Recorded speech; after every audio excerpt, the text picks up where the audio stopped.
All right, so in our Kitzur Shulchan Aruch, for those who follow, last time we started Siman number 13, and the title of the Siman is Laws Pertaining to the Sanctity of the Synagogue and Study Hall.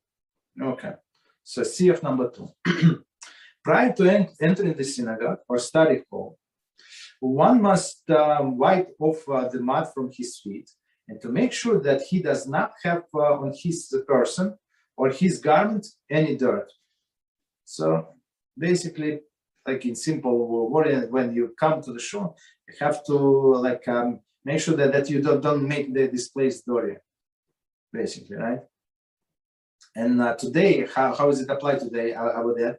If it was raining and you brought with yourself umbrella, just put it in a place where it's not going to create damage to the floors, right? If one feels the need to, it is permitted to spit on the floor in these sanctuaries. Okay, so let's see what sanctuaries we're talking about, commentary. However, as a measure of piety, one should not spit in a synagogue, Mishnah Brura, 151:24. See, however, Shar Hatziyun, chapter 15, which says that for one who would not spit on his own home, it may be forbidden by halacha to spit in a synagogue. Rabbi, yes, I think it's referring to the fact that back then you had dirt floors in the synagogue. Exactly. But I don't think it will be permitted today. Exactly. So let me. It's a good point. Let me just finish and I'll explain.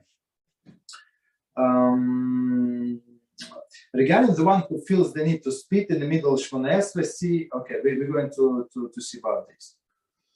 Okay, so let's finish first and then we discuss, right? So one more time the sentence and we discuss. If one feels the need to, it is permitted to spit on the floor in these sanctuaries. Okay. However, he must immediately rub the spittle into the ground, as you said, with his feet. So meaning that the spittle is not going to stay on top. Of course, we're talking about this dirt floor. So today we don't spit on the floor. So simply you have a tissue. Just you feel that you need to spit into the tissue so nobody sees, and just throw the tissue out. Don't make sure you don't leave it.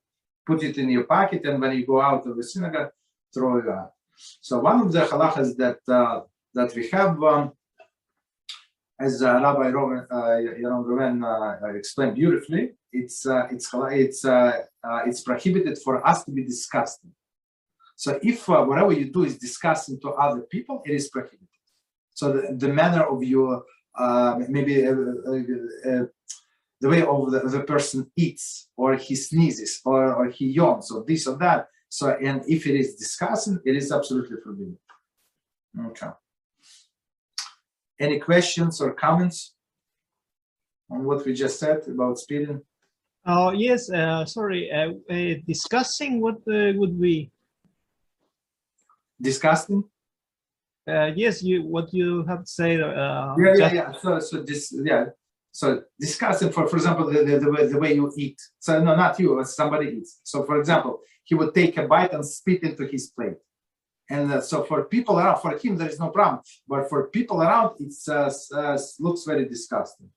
So it is forbidden by halacha to be disgusting. So if other person, so even if you eat this kind of food, but I don't have any examples. If you eat this kind of food and people around the table with you, they're going to be disgusted. This food for you becomes, I don't remember the source, but Rabbi Reuven brought down. So it says this food becomes for you forbidden food, like non-kosher. So we are talking about in shul or in every? No, in general. Oh, okay. Everywhere. So you cannot be disgusted to your wife, to your children, to your brothers, sisters, your parents. It does not matter. Oh, okay. Got it. Okay.